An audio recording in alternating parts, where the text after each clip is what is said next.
Queridos, a paz do Senhor. Que honra voltar a essa igreja. Da outra vez que eu estive aqui, não pude conhecê-la, né, pastora? Mas como a senhora é linda, parecia uma menininha. Passei ali e falei, não, é a pastora. Eu falei, uau, Tatá, maravilhosa. Amo você. Deus abençoe. Dá um beijo na sua mãe. Vocês são uma bênção. Cadê ela? Deus abençoe vocês. Muito, muito. Que honra, pastora. Obrigada. Obrigada pela confiança, pelo convite. Obrigada mesmo. Que o Senhor em Cristo possa, através da graça, continuar te sustentando, renovando as forças.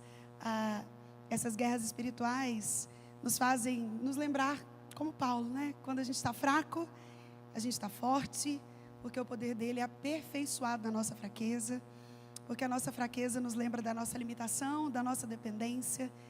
E Ebenezer, até aqui o Senhor tem sustentado a senhora e não será diferente. Deus te abençoe, pastora. Obrigada mesmo.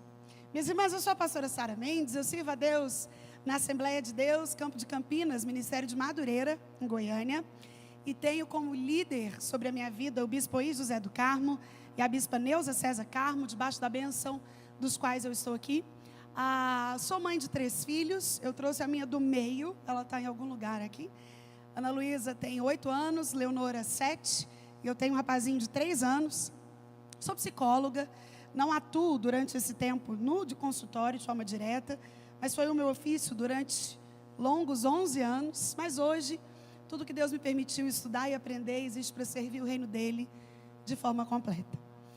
Eu trouxe alguns livros, daqui a pouco, se eles chegarem, eu mostro para vocês, eles estão ali atrás. Eu até pedi para o meu esposo trazer, ele não deve ter visto. Okay.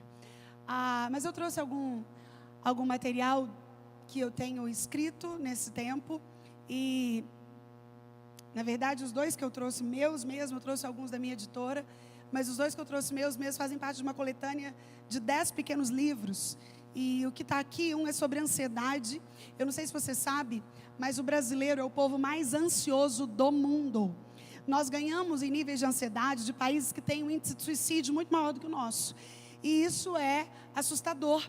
A verdade é que nós vivemos uma geração ansiosa. São crianças ansiosas, adolescentes ansiosos, jovens ansiosos, adultos ansiosos, idosos ansiosos. Só muda o motivo da ansiedade. A Bíblia fala muito sobre isso. E você vai ver que o livro é pequeno, porque o meu objetivo é que, se você comprar, você de fato leia e possa compreender aquilo que a palavra de Deus nos diz sobre isso. O outro é sobre solidão. Estava vendo a pastora falar aqui e pensando sobre isso, né? As estatísticas dizem que a cada grupo de 100 pessoas, 25 afirmam não ter um amigo confidente.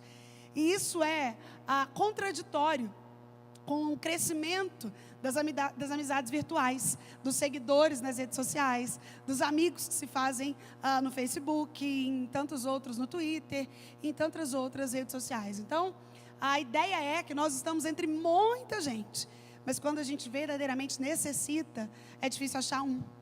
Então, nós vivemos uma geração que vive uma solidão acompanhada. Obrigada. Os livros estão aqui, ó. Então, esse é sobre ansiedade e esse solidão. E a Bíblia fala muito sobre solidão.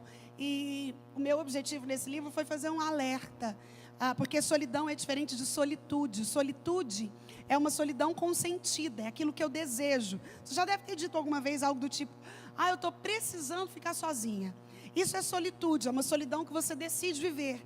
Jesus fez isso algumas vezes, quando ele saía sozinho para orar. Mas solidão é algo que eu não escolho viver.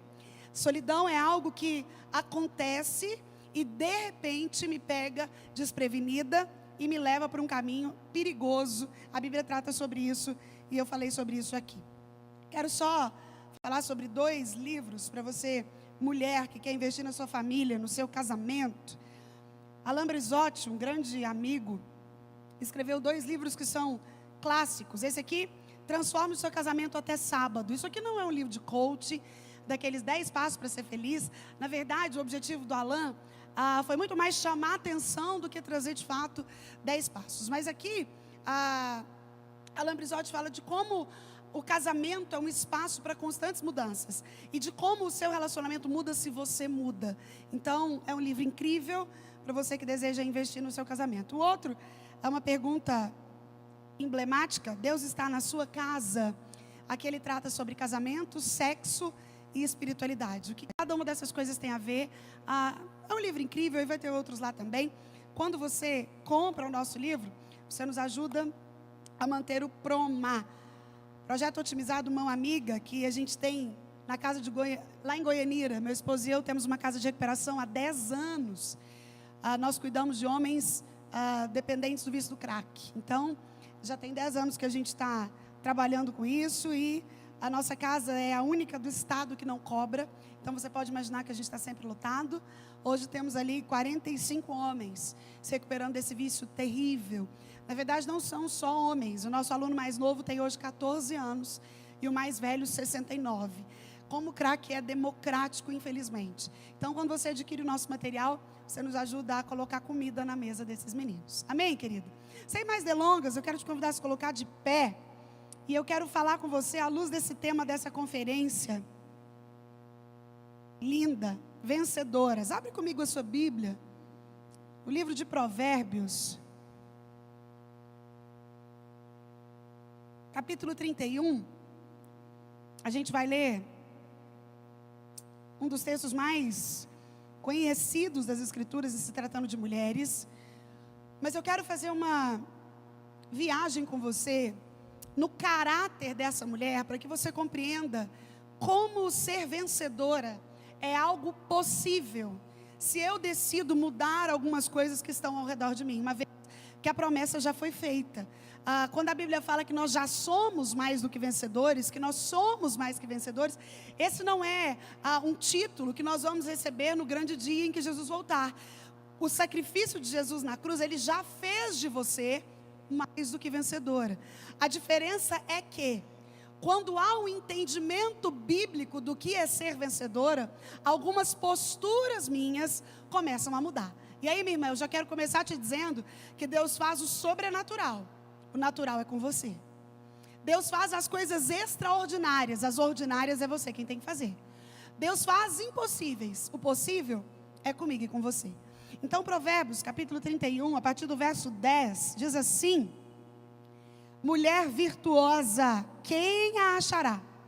O seu valor muito excede o de finas joias, ou em outras traduções, o de rubis. Eu não sei se você sabe, mas o rubi é a pedra preciosa mais cara que existe, que é aquela pedra vermelha. O rubi é mais caro que o topázio, o rubi é mais caro que a esmeralda, o rubi é mais caro que o diamante. Então, o que o texto bíblico está dizendo é que essa mulher é rara e é cara, ela é de fato valiosa. Verso de número 11, o coração do seu marido confia nela, e não haverá falta de ganho. Ela lhe faz bem e não mal, todos os dias da sua vida. Busca-la em linho e de bom grado trabalha com as mãos. É como um navio mercante, de longe traz o seu pão. É ainda noite, já se levanta e dá mantimento à sua casa e tarefa às suas servas. Examine uma propriedade e adquire-a. Compra uma vinha com as rendas do seu trabalho. Cinge os lombos de força e fortalece os braços. Ela percebe que o seu ganho é bom e a sua lâmpada não se apaga de noite. Estende as mãos ao fuso, mãos que pegam na roca. Abre a mão ao aflito e ainda estende ao necessitado. No tocante à sua casa não teme a neve, pois todos andam vestidos de lã escarlate. Faz para si cobertas, vestes de linho fino e de púrpura. Seu marido é estimado entre os juízes, quando se assenta com os anciãos da terra. Ela faz roupas de linho fino e veste-as, e vende-as, e dá cinta aos mercadores. A força e a dignidade são seus vestidos, e quanto ao dia de amanhã, não tem preocupações. Fala com sabedoria, e a instrução da bondade está na sua língua. Atende ao bom andamento da sua casa, e não come o pão da preguiça. Levantam-se os seus filhos e lhe chamam ditosa.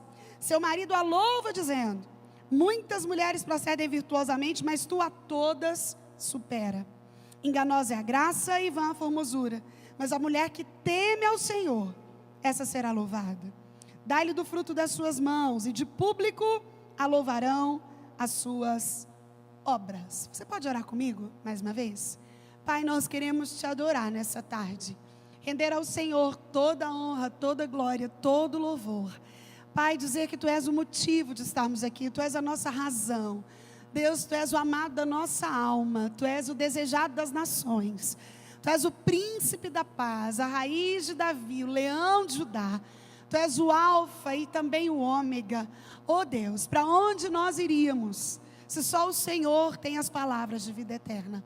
Obrigada, Senhor, por esse santo privilégio de nos reunirmos como igreja do Senhor, para ouvirmos a Tua voz, para prestarmos um culto que nos lembre tudo aquilo que o Senhor é, tudo aquilo que o Senhor faz. Obrigada, Senhor. E nesse momento em que nós abrimos a Tua palavra santa, a minha oração é que o Teu Espírito, que também é santo, continue falando conosco. Fala conosco, Senhor. Nós precisamos ouvir a Tua voz. Quanto a mim, Pai, eu confesso mais uma vez a minha completa dependência do Senhor para ministrar essa palavra. Que somente a Tua voz seja ouvida no nosso meio. Fala conosco, Deus. É a nossa oração em nome de Jesus o Cristo. Amém. Você pode se sentar, minha irmã? Obrigada.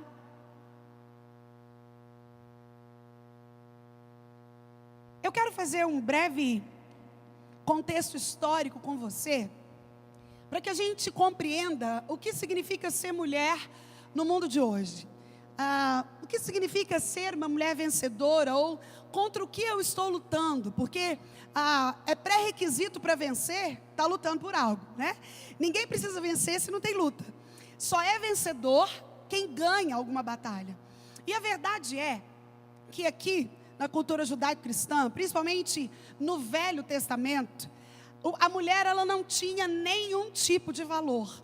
Na verdade, o valor da mulher estava associado ao poder dela de gerar filhos. Uma mulher que não podia gerar filhos, ela não tinha nenhum tipo de valor no Velho Testamento. E aí eu quero te lembrar que isso foi a organização do mundo pós-queda. Porque quando Deus faz Adão e Eva lá no Éden, Ele não faz distinção de um ser maior, o outro melhor. Ele faz diferentes, homem e mulher, tanto na forma da criação, quanto nos papéis a serem desempenhados. Mas você e eu conhecemos a história, conhecemos a queda, e depois da queda Deus organiza o mundo, e Ele chama Satanás e dá uma ordem para ele, fala: olha, porém inimizade entre você e a mulher, você ferirá a cabeça e ela vai te ferir o calcanhar. Então Satanás sabe desde o Éden que quando ele alcança você, ele alcança a sua casa. Quando ele alcança você, ele alcança o seu casamento. Quando ele alcança você, ele alcança a sociedade. Quando ele alcança você, ele destrói relacionamentos.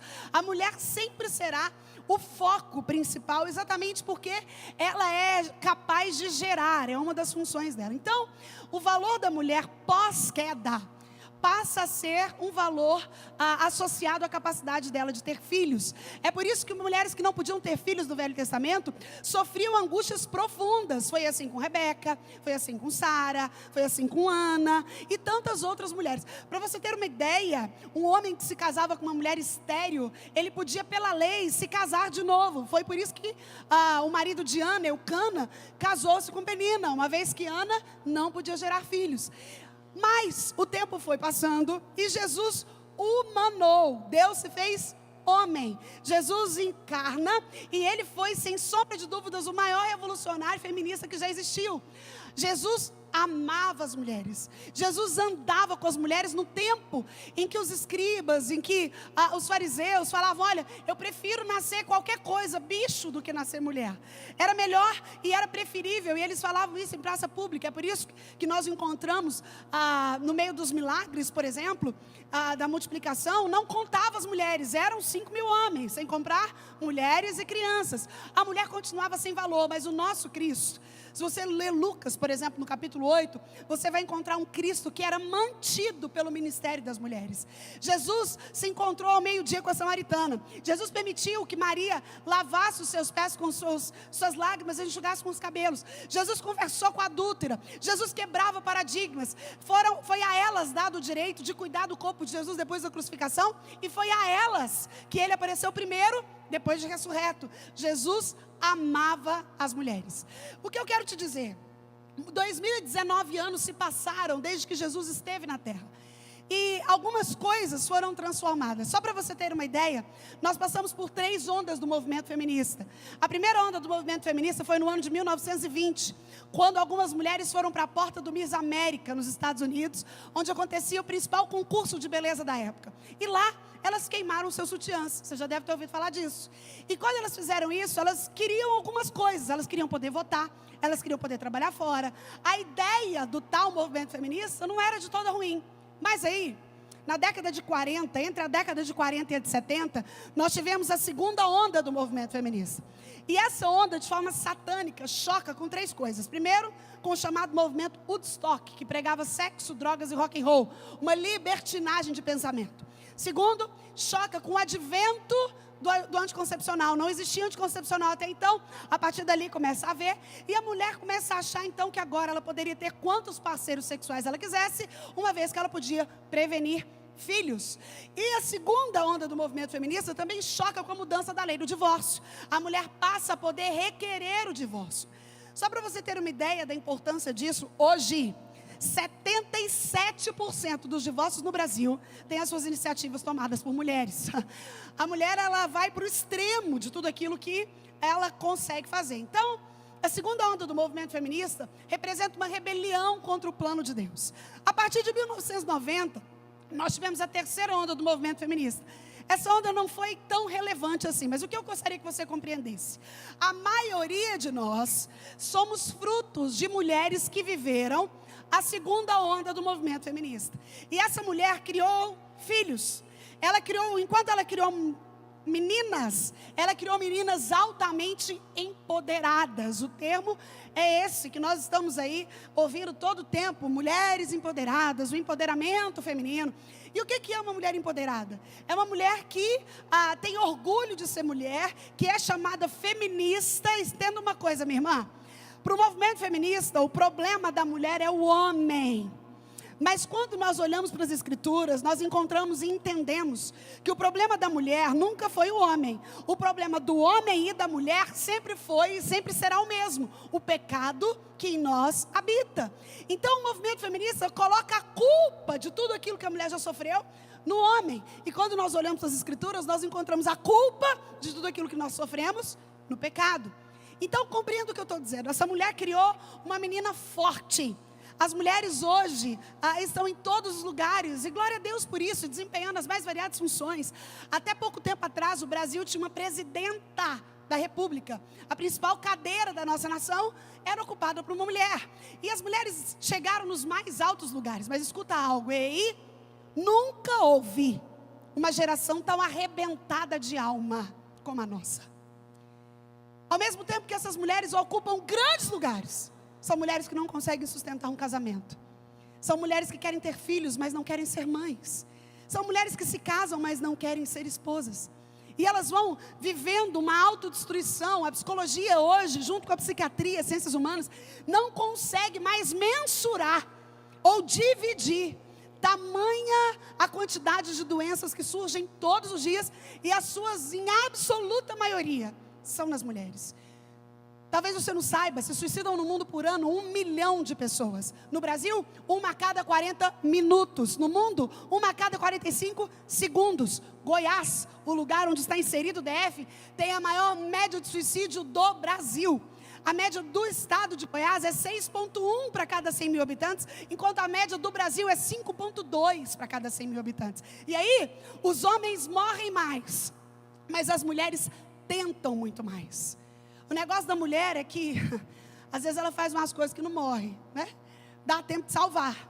Mas as mulheres tentam muito mais o suicídio do que os homens. E isso é assustador, dentro desse contexto feminista que nós estamos vivendo. Dentro de todo esse empoderamento pelo qual se tem lutado. O que eu estou querendo te trazer é para que você compreenda contra o que você luta, para que você possa ser vencedora. Então nós estamos vivendo essa era. Hoje, nós vivemos o resultado da segunda onda do movimento feminista. E entenda algo em nome de Jesus, minha irmã. É impossível se rebelar contra o plano de Deus e isso dá certo. É impossível deturpar o plano do Senhor, porque o plano de Deus para a sua vida, minha irmã, continua o mesmo. O mesmo escrito de Gênesis e Apocalipse, revelado aqui. Deus não muda com a onda do movimento feminista, Deus não muda com a onda do empoderamento. Ele continua o mesmo, com o mesmo plano para a sua história. E aí, eu preciso te lembrar que o fato de você ser mulher não te torna um tipo diferente de cristã. Mas o fato de você ser cristã, obrigatoriamente, deve te fazer um tipo diferente de mulher. Não tem como estar no meio, não tem como buscar neutralidade. Porque em se tratando de mundo espiritual, Ou eu sou alguém que transforma, ou eu sou alguém que deforma. Ou eu estou sendo agente de transformação na minha casa, na minha família, no meu casamento, na vida dos meus filhos, na vida dos meus amigos, no meu emprego. Ou eu estou sendo agente de deformação nesses lugares. Junto com tudo isso que eu te contei, nós vivemos hoje a chamada era pós-moderna. O que é isso?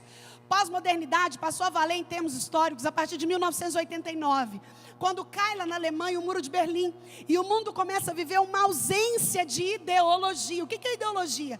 É um ideal pelo qual lutar. Com a ausência das ideologias, a nossa geração começou a ser chamada de geração shopping center pelos historiadores. Uma geração que não tem ideal, uma geração que não sabe para onde está indo, uma geração que não tem foco específico. E essa geração pós-moderna é firmada em 3 pilares que você precisa compreender para que você entenda contra o que você está lutando para que você seja uma vencedora. Um dos pilares da pós-modernidade é a pluralização. Fala comigo, pluralização. Nós vivemos um tempo de uma ausência de absolutos. Tudo na pós-modernidade é relativo. Tudo depende do ponto de vista. A sociedade é plural, o amor é plural, as ideias são plurais, a igreja é plural, todos os caminhos levam a Deus. Pluralização é característica da pós-modernidade. Aí eu quero te lembrar que no meio de uma caracterização plural, nós servimos a um Deus absoluto. Deus é um Deus de absolutos. Jesus disse sobre ele: eu sou o caminho, eu sou a verdade e eu sou a vida. Segunda característica da pós-modernidade que sustenta a era que nós estamos vivendo é a individualização. Fala comigo, individualização. Sabe o que é isso? É ser individual cada vez mais. É aquela ideia que talvez você receba nas suas redes sociais ou naquilo que você busca estudar. Tudo que você precisa para ser feliz está dentro de você. Despreze quem não gosta de você. Esqueça quem... Esses dias eu vi um pastor falando uma coisa tão absurda que eu falei... e que é uma doutrina atual que a gente tem que ter muito cuidado. Porque você pode ler o que você quiser, querido, mas tudo aquilo que você lê precisa passar pelo crivo das Escrituras. Tem um teólogo que fala: eu leio a revista e leio a Bíblia, mas eu interpreto a revista pela Bíblia. E precisa ser assim a visão do cristão. A individualização é o que faz você acreditar que você é bom demais e que você pode levar a sua vida do jeito que você quiser, que ninguém tem nada com isso, e quem te atrapalha você descarta. Essa é a ideia da individualização, criar indivíduos cada vez mais solitários. E aí eu preciso te lembrar que desde o Éden, o primeiro não é bom de Deus foi quando ele olha para Adão sozinho e fala: epa, não é bom. Jesus, na oração que nos ensinou, ele nos ensinou a orar: Pai nosso, pedir pelo pão nosso. Deus não te fez para ser sozinha. Ele não fez você e eu para vivermos individualizadas, reinando absoluto no nosso mundinho e descartando pessoas que nos fazem sofrer. Esse pastor que eu ouvi falar, ele falou assim: ande sempre com pessoas melhores do que você. E eu ouvi ele falar e falei: isso é muito parecido com Jesus. Que andava com prostituta, que andava com ladrão, que andava com cobrador de impostos, que ia atrás do moribundo, que conversava com a samaritana ao meio-dia, que tinha 5 maridos e estava casada com um 6º. Esse não é o nosso Cristo, esse não é o crivo pelo qual nós lutamos. Mas essa é uma das bases que precisam ser vencidas, porque faz parte da mentalidade plural. Além de pluralização e individualização, a terceira característica da pós-modernidade é o processo de secularização. Fala comigo, secularização. Sabe o que é isso? É a ideia de que eu venho à igreja, adoro a Deus, choro, sinto, tremo, mas porta fora eu vivo do jeito que eu quiser. Igreja, não tem nada a ver, Deus. É o seguinte: Senhor, deixa eu viver, se eu precisar eu te chamo. Essa é a ideia da secularização. É o que faz a irmã acreditar que dá para ela vir na igreja, falar em línguas, fazer um monte de coisa e postar uma foto de fio dental na rede social, colocando hashtag Deus no comando, né? É a secularização que faz essas coisas. É a ideia de que o favor é de Deus de me aceitar, de eu servir a Ele. Deus, o Senhor que é muito sortudo de eu querer te servir. A ideia da secularização é essa: eu faço o que eu quiser e Deus me engole, afinal de contas Ele é amor. Por que eu estou te falando isso, minha irmã? Porque ninguém vence um inimigo que não conhece. Eu não tenho como lutar contra a pessoa, ou contra uma situação, ou contra o mundo espiritual, que eu não sei contra o que eu estou lutando. Afinal de contas, ninguém compra uma passagem sem saber para onde está indo. Então eu fiz esse contexto histórico para você, só para que você entenda que no meio dessa situação inteira, Deus ainda te chama para ser mais do que vencedora. E eu não gosto de pessoas que falam, ai, mas sabe o que é? É que o mundo hoje é muito mais difícil do que aquela época. Você acha mesmo? No tempo que a mulher de Provérbios 21 viveu, o mundo era certamente tão desafiador quanto o nosso hoje. Essa mulher vivia dificuldades terríveis, ela não tinha valor, ela não tinha nenhum tipo de facilidade que nós temos hoje. E o que eu quero convidar você a entender e manter sua Bíblia aberta aí a partir de agora, é que essa mulher foi uma vencedora a tal ponto de ser elogiada pelo próprio Deus. Os filhos olhavam para ela e falavam, mamãe, a senhora é melhor. O marido olhou para ela e dizia, mulher, tem muita mulher boa, mas você supera todas elas. E o próprio Deus olhou para ela, Deus fez isso 2 vezes. Aqui nas escrituras de forma clara, fez isso com ela e fez isso com Jó. Aqui ele olha para ela e fala, enganosa é a graça e vã a formosura, mas a mulher que teme ao Senhor, essa será louvada, reconhecida, vencedora, todo mundo vai ver. E aí ele fala, o que mais que essa mulher vai ter? Ele fala, dai-lhe do fruto das suas mãos e de público, ou seja, todo mundo verá, a louvarão as suas obras. A segunda vez que Deus elogia alguém assim foi Jó, lembra? A Bíblia diz que Deus estava reunido com os seus, e provavelmente eram os anjos ali, mas aí a iniciativa foi do próprio Deus. Deus chama Satanás, fala, vem cá Satanás, de onde você vem? E Satanás fala, de rodear a terra e passear por ela. Eu gosto de dizer que Satanás é uma espécie de andarilho sem rumo, né? Mas ele está por aí, o tempo inteiro. E aí o próprio Deus, de novo, fala, observaste meu servo Jó? E Deus define quem era Jó para ele. Deus fala, homem íntegro, minha irmã, integridade é aquilo que você é na porta do seu quarto adentro. Homem reto, retidão é aquilo que as pessoas veem no seu caráter. Se você cumpre, paga, se você fala e cumpre.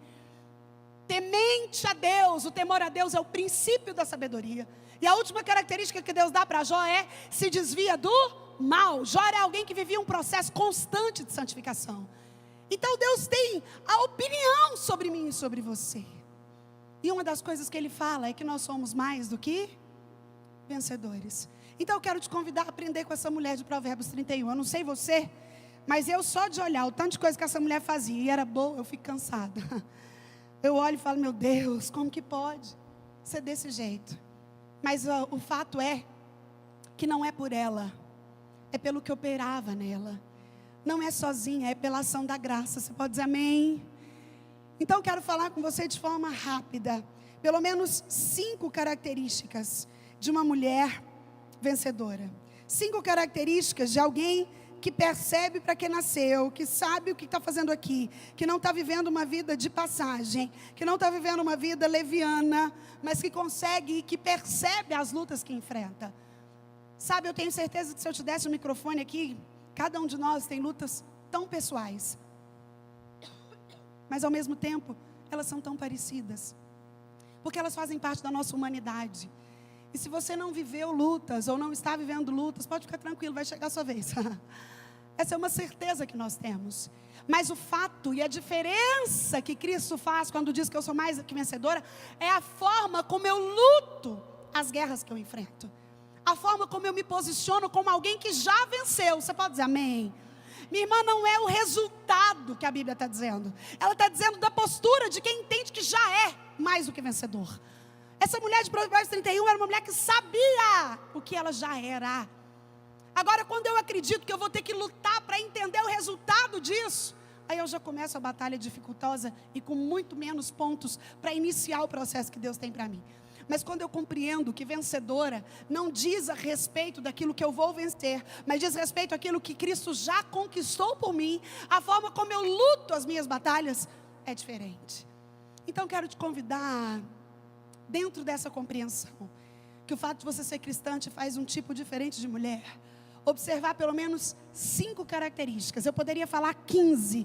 Dentro desse texto aqui, eu já tracei mais de 20 características dessa mulher, que nós poderíamos ficar aqui o resto do dia, da noite, analisando, que nos ensinaria todos os dias. Mas eu quero resumir isso em pelo menos 5 características de uma mulher vencedora. 5 características que faz essa mulher ser elogiada pelo próprio Deus. 5 características que faz essa mulher uma verdadeira vitoriosa nessa breve vida que nós temos para viver aqui. Primeira característica de uma mulher vencedora, que eu aprendo com esse texto aqui, é que mulheres vencedoras vivem antecipação. Fala comigo, antecipação. O que é isso, pastora Sara? Nunca ouvi falar. Olha o que diz o verso 21 do seu texto. No tocante à sua casa, não teme a neve, pois todos andam vestidos de lã escarlate. Olha o verso 27. Atende ao bom andamento da sua casa e não come o pão da preguiça. Outro versículo que revela a antecipação dessa mulher. E quanto ao dia de amanhã, verso 25, a força e a dignidade são seus vestidos. E quanto ao dia de amanhã, não tem preocupações. Minha irmã, você é uma mulher preocupada? Eu vou melhorar a pergunta. Você é uma mulher ansiosa? A palavra ansiedade tem a sua raiz numa palavra anglo-saxônica que significa estrangulamento. A ideia do ansioso é que como se tivesse uma corda aqui querendo estrangular e começa a faltar ar. E quando a ansiedade vem junto com angústia, a angústia tem sintoma físico. Você está angustiada quando você sente um aperto no coração, parece que o ar falta, as mãos ficam gélidas, dá um tremor, o coração acelera. Geralmente a angústia tem sintoma físico associado, mas a ansiedade é aquilo que rouba o seu sono. Hoje, só os transtornos de ansiedade ocupam mais de 30 páginas do CID-10, o Código Internacional de Doenças. São desdobramentos e mais desdobramentos para falar de uma geração ansiosa. Jesus faz o convite que só Ele tem competência para fazer. Ele fala, lançai sobre mim toda a sua ansiedade, porque eu tenho cuidado de você. Querido, ninguém tem competência, nenhum médico, nenhum psiquiatra, nenhum psicólogo, melhor que seja, pode colocar no seu consultório assim, lance sobre mim a sua ansiedade, porque eu tenho cuidado de você. Mas Cristo fez esse convite. E aí, aqui nós encontramos uma mulher que não tinha preocupações com o dia de amanhã. Aqui nós encontramos uma mulher que no tocante à sua casa, ela não temia neve. Porque todos na casa dela já estavam preparados para o tempo que ia vir. Isso porque ela era uma mulher previdente. Você pode dizer comigo previdente? Antecipação é uma característica de uma mulher vencedora. Quando você se antecipa aos problemas, você tem menos ansiedade. Quando você se antecipa aos problemas, a probabilidade de você vencê-los é muito maior. Quando você se antecipa aquilo que o seu marido precisa, a probabilidade de você viver um casamento bem-sucedido é maior. Quando você se antecipa a necessidade do seu filho, a probabilidade de você ser uma mãe, conforme a Bíblia, é muito maior. O problema é que a correria do dia a dia, o ativismo, sabe o que é o ativismo? Como eu vejo Satanás atacando na vida das mulheres o ativismo hoje. Ativismo é a ideia de que aquilo que você precisa fazer não cabe nas 24 horas que o dia te oferece. Ai, mas eu precisava. Ai, aí eu planejo e não consigo cumprir. Eu falo que eu vou e a semana acabou e eu não fui. Satanás tem feito isso. Escute isso, minha irmã, em nome de Jesus. Porque quando ele coloca no seu coração o ativismo, ele faz você trocar o importante pelo urgente. Você já viu que nem tudo que é urgente é de fato importante? Às vezes você acha que urgente é trabalhar mais para ganhar mais. Mas importante mesmo é ganhar um pouco menos, mas tirar um tempo para o seu filho adolescente que está trancado no quarto. Nossa geração, e principalmente nós mulheres, nós vamos invertendo o urgente pelo importante, porque Satanás sabe que quando ele faz isso com você, ele faz você se desapegar daquilo que você está deixando de cuidar. Nós nos desapegamos daquilo que nós não cuidamos. Sabe, há pouco tempo atrás, em Goiânia, um adolescente de 14 anos chegou em casa e falou, mamãe, você podia me dar um motivo pelo qual viver? E a mãe estava ocupada demais. E ela se virou para o filho e falou, ai, que conversa é essa? Não tenho tempo para falar sobre isso agora, meu filho. No dia seguinte, às 6 da manhã, o horário que ele acordava para ir para a escola, ao invés de ir para a escola, ele foi no armário do pai, que era um oficial da polícia militar do estado, pegou a pistola, entrou dentro do banheiro, sentou no vaso, tirou uma foto com a pistola na mão, postou nas redes sociais, escrito, desculpa, e deu um tiro dentro da boca. O meu esposo é oficial da polícia militar do nosso estado. E foi ele quem chegou, infelizmente, para atender essa ocorrência de um colega. E quando ele chega, aqueles pais são tão desesperados, tão desorientados, tão desnorteados com aquela cena, que a mãe pegou o celular e estava filmando os últimos suspiros do menino. E ela olhava e filmava e dizia: por que você fez isso? Meu filho, por que você fez isso?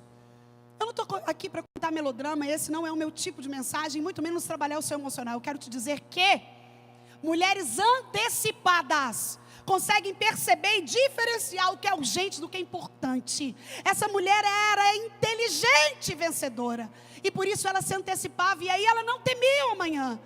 Ah, minha irmã, quantas de nós estão aqui hoje, mas não estão aqui, está aqui só de corpo presente, porque você tem tanta pré-ocupação. A palavra pré-ocupação, ela é autoexplicativa. Eu estou ocupada com alguma coisa que nem aconteceu e que talvez não aconteça. As estatísticas afirmam que 70% dos motivos que preocupam as pessoas nunca vão acontecer. Então eu estou pré-ocupada. Essa mulher vencedora de Provérbios 31, quanto ao dia de amanhã, não tinha preocupações. A casa dela andava em ordem.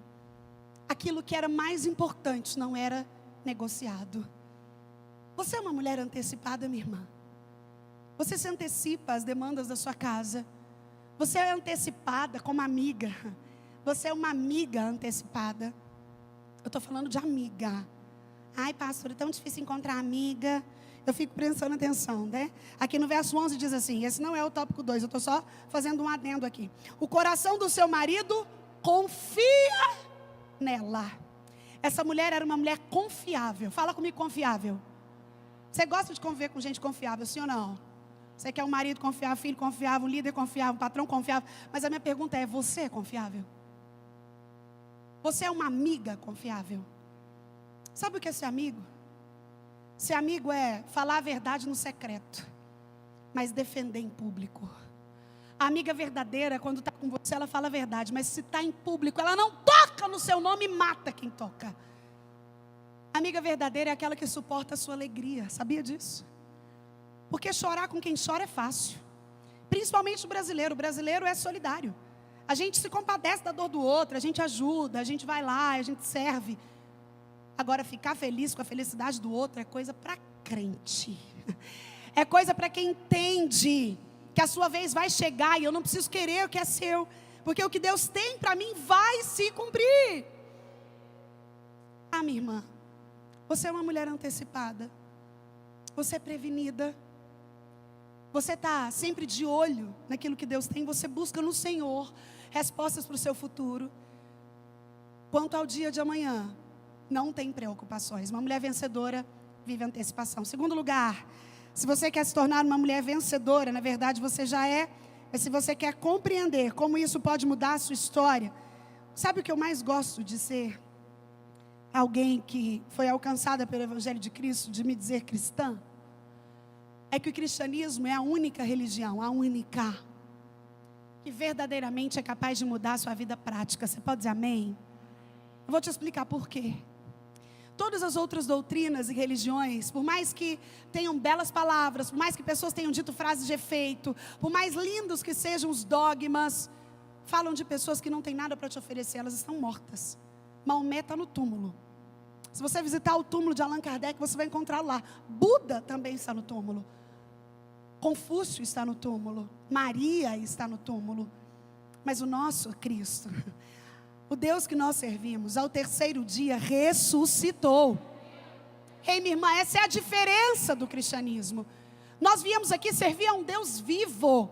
O fato de Jesus estar aqui me diz que Jesus fala, Jesus ouve, Ele se importa. A palavra de Deus é viva. É por isso que eu não leio a Bíblia como eu leio qualquer livro. Porque enquanto eu leio a Bíblia, ela também me lê. Você pode dizer amém? Minha irmã, é impossível ler a Bíblia sem ser lido por ela. Porque quando você lê a Bíblia, emana dela o poder do Espírito Santo de Deus. É por isso que o cristianismo é diferente de tudo. E eu quero te dizer que se o cristianismo que você vive não é suficiente para mudar aquilo que você está vivendo na sua casa, ele não está te servindo para nada. O cristianismo é vida prática. É sobre isso que nós estamos falando aqui. mulheres vencedoras são antecipadas. Segunda coisa que eu aprendo com as escrituras, aqui com a mulher de Provérbios 31, é que uma mulher vencedora sabe lidar com as posses que Deus te deu. Você pode dizer isso comigo? Eu preciso aprender a lidar com o que Deus me deu.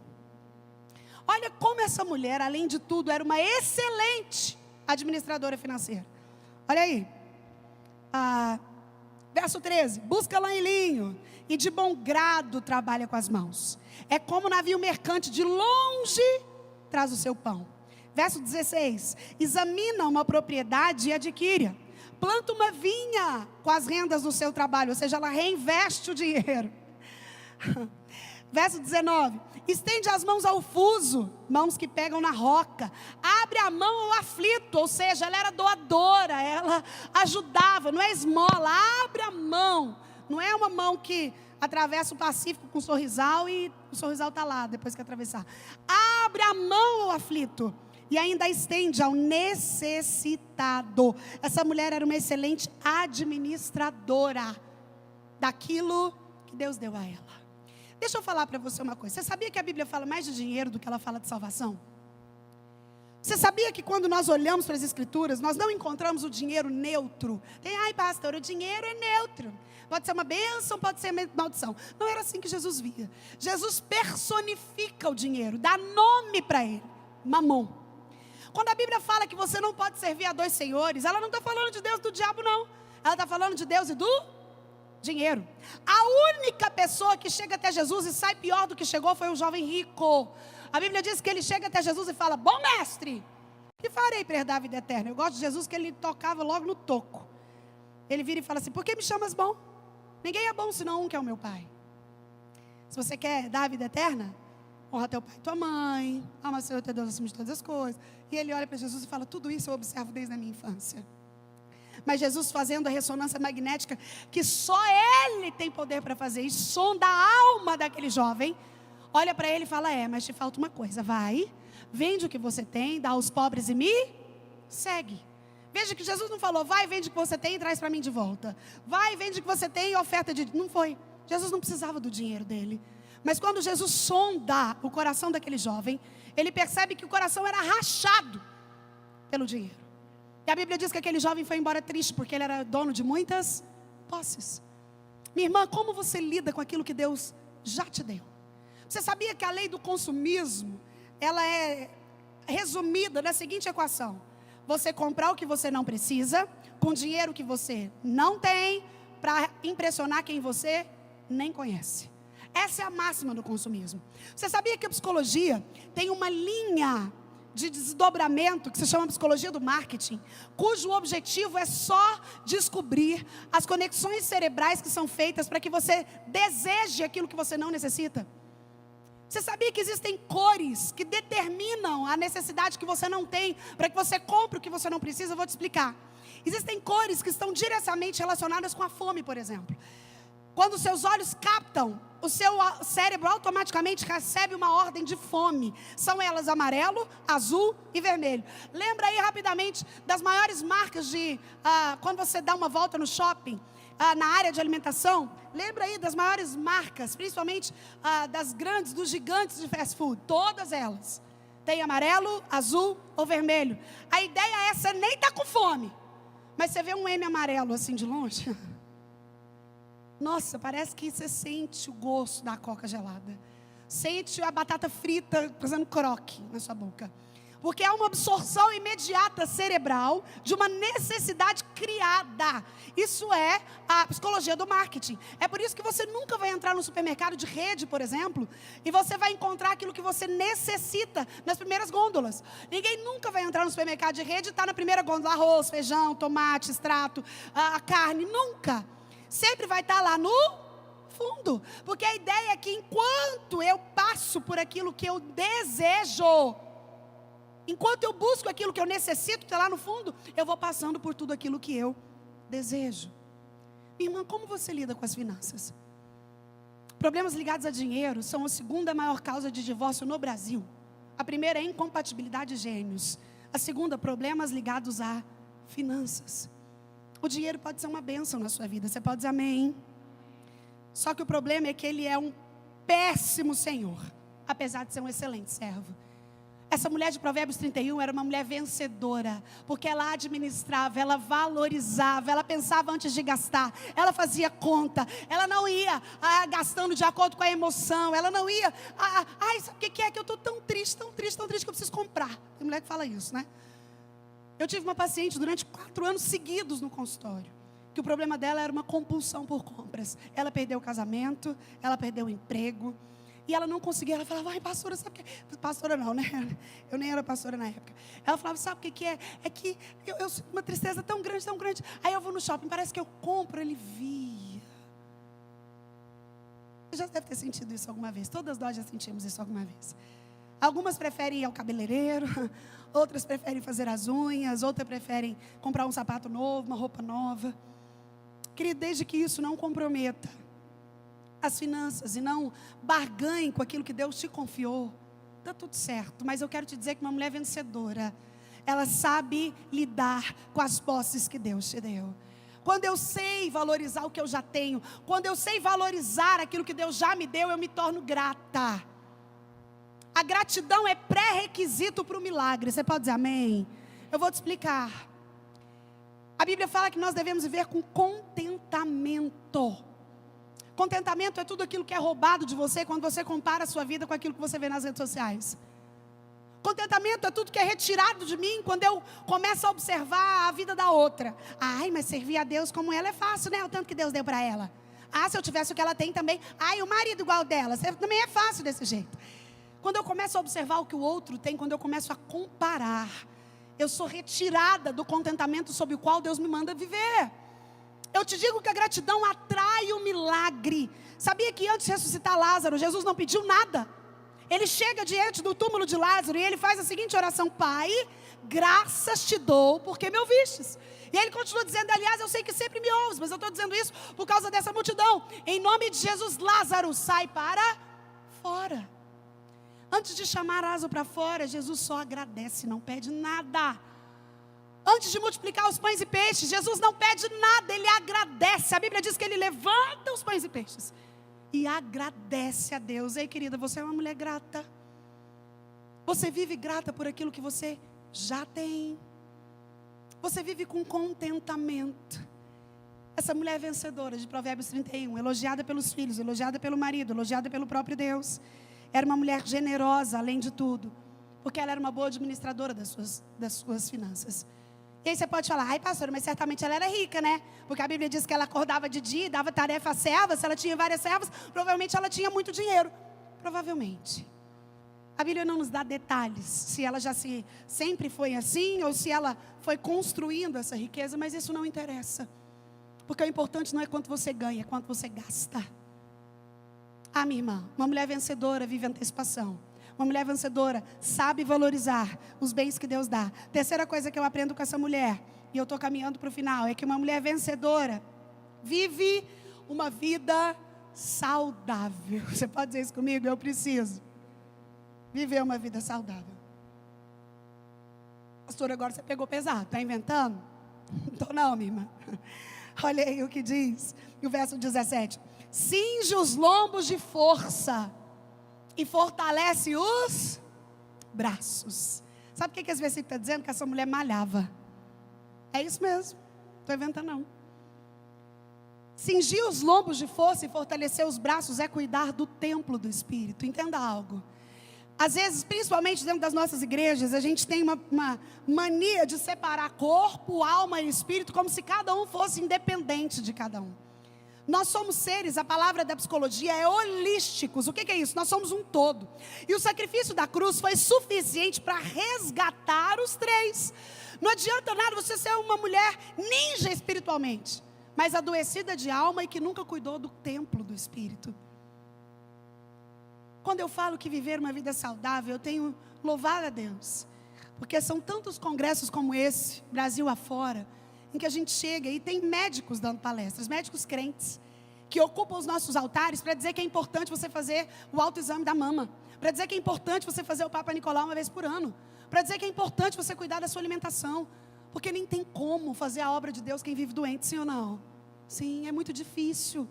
quando a gente começa a adoecer. E aí, escuta uma coisa: quando eu digo que o sacrifício da cruz foi suficiente para resgatar os 3, quando você compreende o poder em Cristo do resgate do corpo, da alma e do espírito, você além disso foge daquelas que são chamadas doenças psicossomáticas. O que é isso? É o corpo reagindo à carga emocional que você coloca nele, minha irmã. O seu corpo é inteligente, ele precisa jogar para fora toda a carga emocional que é colocada nele. É por isso que a gente vive na época das doenças nervosas. Doença hoje tudo é nervosa, é gastrite nervosa, é úlcera nervosa, tudo nervoso, né? Câncer e tantas outras coisas são consequências de mazelas emocionais. O corpo precisando reagir a cargas emocionais. O próprio vômito, a ideia de jogar para fora, está algo me fazendo mal. Hoje os nossos emergências estão lotadas de pessoas que chegam lá achando que está infartando. E aí o médico vem e faz uma quantidade de exames e vê que você, depois de um tempo ele volta e fala: olha, você não está estressada, não anda meio cansada, porque o exame não deu nada, mas você está com todos os sintomas. Uma mulher vencedora vive uma vida saudável. Eu cuido daquilo que Deus me deu. Você pode dizer amém? Ô minha irmã, você é a imagem e semelhança do Deus que te fez. Você é a imagem e semelhança do Deus vivo, do Deus que zela por você, que escolheu o tom da sua pele, a cor do seu cabelo, a textura das suas mãos. Ele escolheu a cor dos seus olhos, o modelo do seu corpo. Tudo foi planejado por Ele. Você não é uma obra do acaso. É por isso que é importante você cuidar da sua saúde. Os especialistas dizem que tudo aquilo que você faz 90 dias seguidos se torna um hábito. Ou seja, o importante é começar. Se você começar a dar voltas no quarteirão da sua casa 90 dias seguidos, no dia 91, se você não der uma volta, o seu corpo vai sentir falta. Então é por isso que eu te digo que o cristianismo é vida prática. É eu olhar para isso e falar: peraí, se essa mulher fazia, eu também posso fazer. Se ela, ai pastor, sabe o que é? Eu não tenho tempo. O meu dia tinha que ter 31, que eu acho que é especial, né? Meu dia tinha que ter assim umas 30 horas para eu conseguir fazer tudo. É mesmo, irmã? Então Deus errou quando fez com 24. Essa mulher conseguia fazer, e eu tenho certeza que você terá tempo para aquilo que você priorizar. Cuide de você, cuide do templo que é o Espírito, se valorize. Essa mulher se preocupava com as roupas dela, olha aqui. Verso 22 diz: faz para si cobertas, vestes de linho fino e de púrpura. Ela era uma mulher elegante, que cuidava dela, que valorizava a autoestima. Sabe quantos congressos a gente vê e a gente trabalha com mulheres e trabalha a autoestima e fala o que deve fazer, e fala o que a Bíblia diz, e a mulher vem para frente, ela chora, ela fala, mas quando acaba o congresso, tudo que ela sabe falar: ai, o congresso foi tão bom, Deus falou tanto comigo. E aí alguém pergunta: mas o que foi que falou? Ai, não sei, só sei que Deus falou, foi muito bom.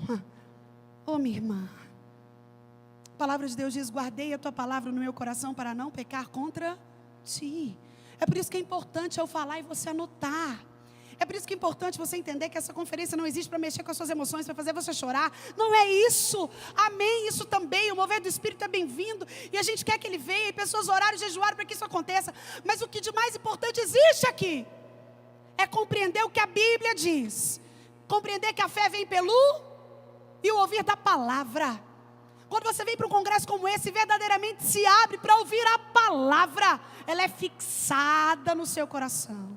E aí, os seus dias são diferentes porque você decide praticá-la.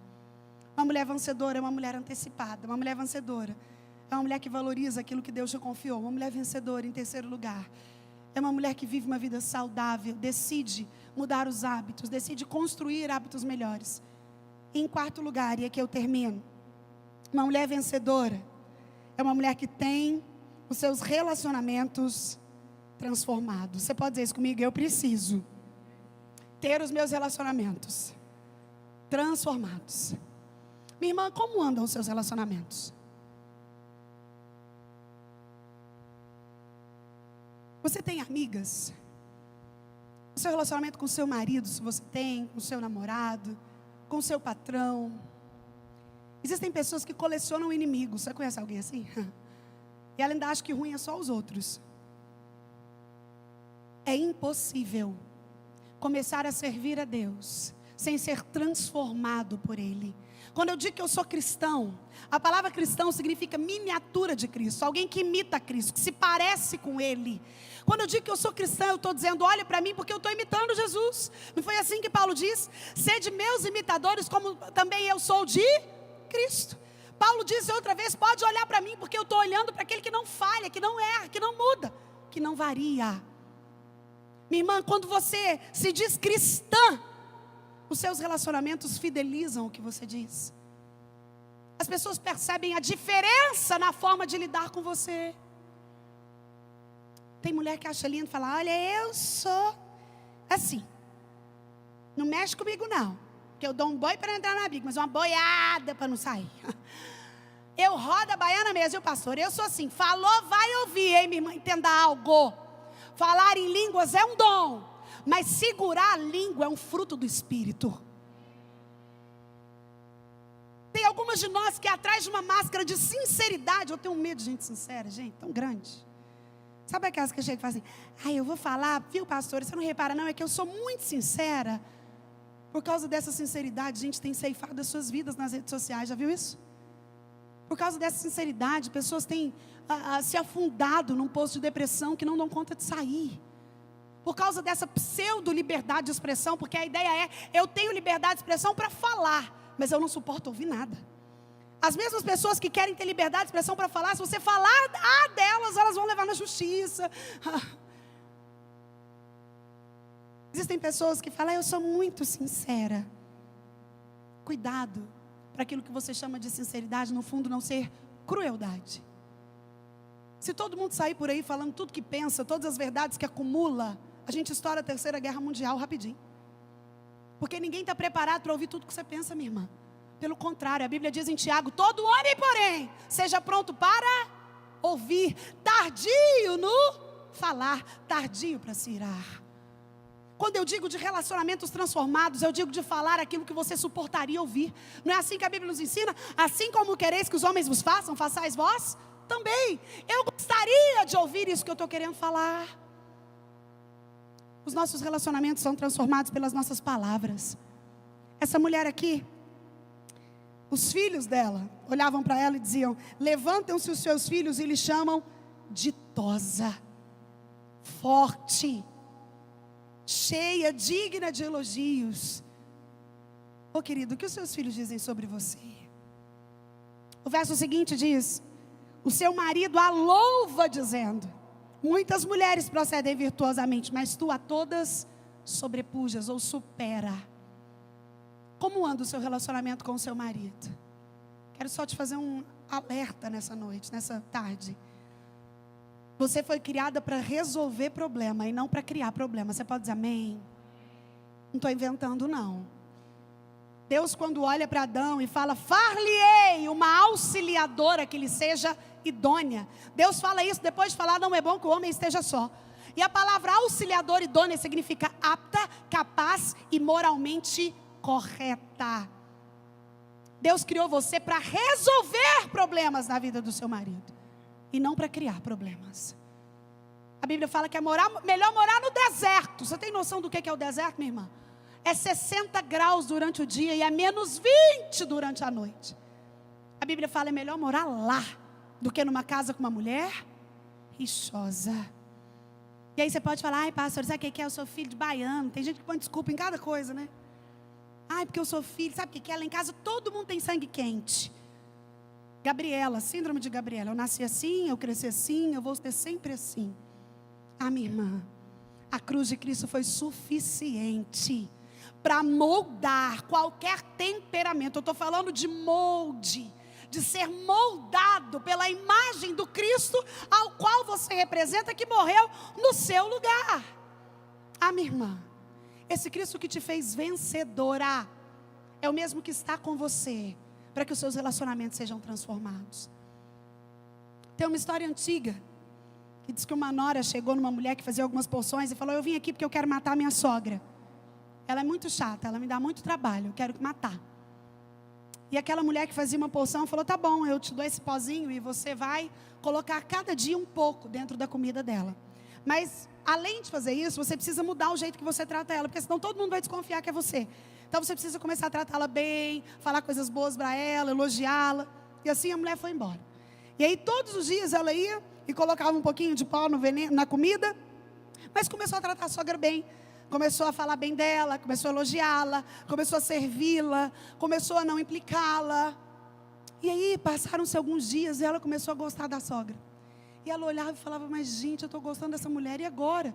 Estou fazendo um negócio para matar. Correu na mulher e falou, olha, estou arrependida. Como que eu faço? Estou matando minha sogra, não quero matar ela mais não. Eu descobri que aquela mulher é boa. E aquela mulher que fazia a porção virou e falou, pode ficar tranquila. O que eu te dei foi um placebo, não tem veneno nisso, ela não vai morrer. Eu só queria que você entendesse que quando você muda, as pessoas mudam. Querida, uma mulher vencedora tem os seus relacionamentos transformados, porque ela passa cada um deles pelo crivo da cruz. E aí eu sou uma mãe melhor, eu sou uma esposa melhor, eu sou uma amiga melhor, eu sou uma serva melhor na minha igreja local, eu sou uma profissional melhor no meu trabalho, eu sou uma patroa melhor. Enfim, quando eu digo que uma mulher vencedora, ela transforma os seus relacionamentos, é pelo simples fato do que eu disse lá no início.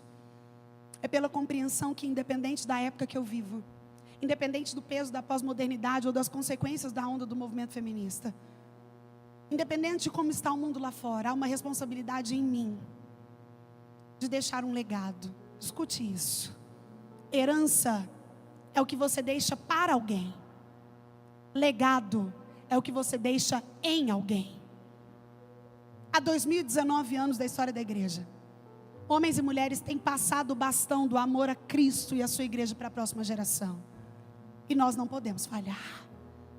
Uma mulher é de fato vencedora quando o legado que ela está construindo é suficiente para passar o bastão do amor a Cristo e a sua igreja para aqueles de dentro da sua casa. Lá é o seu primeiro ministério. As pessoas que estão perto de você, aquelas que Deus te confiou para influenciar. Certa vez um menino fez um barquinho, gastou as férias todas construindo um barquinho. E ele pegou a madeirinha, ele escolheu a tinta com as cores preferidas dele. Ele conseguiu, junto com seu pai, desenvolver o motorzinho de tal sorte que o barquinho, quando colocado na água, andava. E aquele menino ficou as férias todas fazendo isso. E aí ele não esperava que na primeira vez que ele fosse colocar o barquinho na água, o barquinho fosse sumir. Quando o barquinho foi colocado na água e ele ligou o motorzinho, o barquinho sumiu de tal sorte que ele não conseguiu encontrar mais dentro daquele rio. E ele ficou muito triste. Chorou muito, foi para casa, ficou totalmente desanimado. Algumas semanas se passaram e aquele menino foi até um comércio da cidade com seu pai. Para surpresa dele, quando ele olha para a prateleira, ele vê o barquinho dele lá. E ele fica em estado de êxtase, fala, papai, é o meu barquinho, ele está lá. Fui eu que construí, papai, eu seria capaz de reconhecê-lo no meio de 1000. É o meu barquinho. E o pai chega e fala, então vamos falar com o proprietário do comércio. E aquele comerciante, naturalmente, virou e falou, então se ele é seu, você precisa comprá-lo, porque eu não roubei, eu achei. E achado não é roubado. Então se ele é seu e você quer de volta, você precisa comprá-lo. E aquele menino começou a ficar com águas nos olhos, porque ele não tinha dinheiro. E o pai fez um negócio com ele, falou, meu filho, então vamos fazer assim, eu vou comprar esse barquinho para você de volta, e depois você me paga com as suas economias. E o menino ficou muito, muito, muito feliz. E o pai fez assim, foi lá, comprou o barquinho, deu ele na mãozinha do menino. E quando o menininho estava indo embora, ele segurando o barquinho que ele tinha feito nas mãos, olhou bem para o barquinho e falou, barquinho, agora você é meu 2 vezes. Primeiro, porque eu te fiz. E segundo, porque agora eu te comprei. Ah, minha irmã, você e eu somos de Deus 2 vezes. Primeiro porque Ele te fez. E depois porque Ele te comprou. E porque Ele te comprou, Ele te fez não só vencedora, mas mais do que vencedora. Por meio daquele que te amou. E é por isso que uma mulher vencedora é antecipada. Uma mulher vencedora cuida das finanças que Deus te deu. Uma mulher vencedora cuida da sua saúde. E uma mulher vencedora tem os seus relacionamentos transformados. Feche os seus olhos em nome de Jesus, querida. Eu queria que você colocasse a sua mão aí no seu coração e... dentro de tudo isso que nós aprendemos com a mulher de Provérbios 31, que tem tanto para nos ensinar, você conseguir se identificar na sua vida, dentro de segundos, aquilo que talvez tenha te afastado de assumir esse papel de vencedora que já te foi dado. Mas diante de tudo que a gente conversou, você compreendeu que Deus não tem filho predileto, que Ele ofereceu a vitória para todos nós. Deus amou o mundo de tal maneira que deu seu Filho unigênito, para que todo aquele que nele cresce não perecesse, mas tivesse a vida eterna. Isso alcançou você e a mim, e a todos quantos creem no nome dEle. A diferença está em nós. Alguns de nós veem, ouvem a voz do Senhor e a obedecem e se rendem. Algumas outras de nós são mais teimosas, levam um tempo maior, não cedem, racionalizam. O Senhor está te chamando nessa tarde para assumir o seu papel de vencedora, para voltar para o lugar de onde você nunca devia ter saído, para o colo dEle, para aprender com essa mulher de Provérbios 31, que nos ensina lições práticas, atemporais, independente de qual fase da onda do movimento feminista, independente se a geração for pós-moderna, se for secularizada, se for individualizada, independente da pluralização das ideias do nosso tempo, Deus te chama para ser uma mulher vencedora, sendo antecipada, aprendendo a lidar com aquilo que Deus te confiou, cuidando da sua saúde e transformando os seus relacionamentos. Pai, eu quero te adorar, porque a tua palavra é tão viva, é tão atual, é tão poderosa. Obrigada, Senhor, por tudo isso que nós pudemos aprender nesse tempo, olhando para ela. E a minha oração, Senhor, é que o Senhor vá de encontro nessa hora, com essa mulher que está orando comigo, com a mão no seu coração, clamando ao Senhor que o Senhor a ajude a voltar para a identidade que o Senhor conquistou para ela na cruz do Calvário, uma identidade vencedora, de filha. Pai, que o Senhor a ajude a assumir o papel de filha. Deus, que o Senhor ajude essa mulher que está clamando agora ao Senhor, perdida nas suas ansiedades, na sua necessidade de controle. Quem sabe uma mulher que não consegue dormir mais, que vive insônia, angustiada. Pai, que o Senhor a ajude a ser antecipada, que a tua graça auxilie a ser previdente. Pai, eu quero clamar por essa mulher que está passando um vale financeiro. Quem sabe são portas fechadas, é desemprego, são situações que estão angustiadas. Ela está aqui, mas não sabe como vai pagar as contas de segunda. Oh Deus, o Senhor continua sendo o provedor, o dono do ouro e da prata, o Deus que abre portas. Mas capacita essa mulher, Deus, para ser uma gestora daquilo que o Senhor já deu. Pai, eu quero clamar por aquela mulher que está orando, pedindo para que o Senhor a ajude a ter uma vida mais saudável. Quem sabe ela está com uma saúde física debilitada. Talvez sejam as emoções que estão doentes, uma depressão, um pânico. Deus, pensamentos de morte, transtorno de ansiedade generalizado, transtorno bipolar. Oh Pai, nós queremos lançar na cruz toda e qualquer enfermidade. E que o Senhor possa ir à frente dessa mulher, fortalecendo-a, para que ela encontre no Senhor diretrizes para cuidar melhor dela. Deus, em último lugar, eu quero clamar pelos relacionamentos das tuas filhas, Senhor. Eu quero clamar que o Senhor restaure o casamento dessa mulher que está passando por um vale na vida conjugal. Deus, eu quero clamar que o Senhor vá de encontro ao coração dessa mãe, que quem sabe não sabe onde o filho está agora, que está vivendo um relacionamento ruído com ele. Deus, eu quero clamar por aquela que precisa perdoar e liberar perdão de pessoas que fizeram mal, foram injustas. Deus, que o Senhor possa fazer essa sobrenatural atitude do perdão, para que haja paz. Deus, para que o teu nome seja glorificado, ó Espírito de Deus. Entra nos relacionamentos das suas filhas, quer sejam profissionais, ministeriais, familiares. mulheres vencedoras, à luz de Provérbios 31. São mulheres que têm relacionamentos transformados pelo Senhor. A começar em mim, Deus, que nós possamos ser essas mulheres. Para nossa alegria, mas muito mais. Para que o teu nome seja glorificado. Para que todos vejam e saibam que foi a mão do Senhor quem fez. Obrigada pela vida dessa igreja, Deus, pelos pastores deste lugar. Obrigado por tudo que o Senhor já fez aqui e continuará fazendo. Obrigado, Senhor. E que em tudo o teu nome continue sendo glorificado. Eu oro e te agradeço em nome de Jesus o Cristo. Amém. Deus te abençoe, minha irmã. Obrigada pela paciência.